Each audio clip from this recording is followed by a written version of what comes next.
Hello అండి. ధరణిని తీసుకుని ఇంటికి బయలుదేరతాడు కదా శైలేంద్ర. ఇక కార్ డ్రైవ్ చేస్తూ ఆలోచిస్తూ ఉంటాడు. అసలు ధరణి ఇంత సడన్గా ఇక్కడికి ఎందుకు వచ్చింది? నార్మల్గానే వచ్చిందా, లేకపోతే రిషి గురించి తనకేమైనా తెలిసిందా? ఏదైతే ఏముంది, ఆ ఇంట్లో ఏం జరుగుతుందనేది ఇక్కడ ధరణికి తెలుస్తూ ఉంటుంది.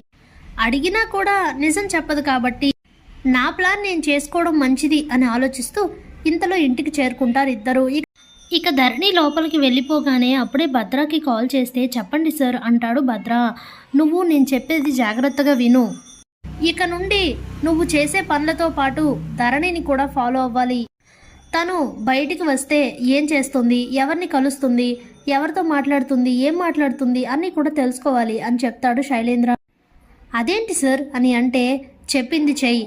తనకి రిషి గురించి, వస్తార గురించి అన్ని విషయాలు తెలుస్తాయి, అందుకే అలా చెయ్యి అని చెప్పి ఫోన్ పెట్టేస్తాడు శైలేంద్ర.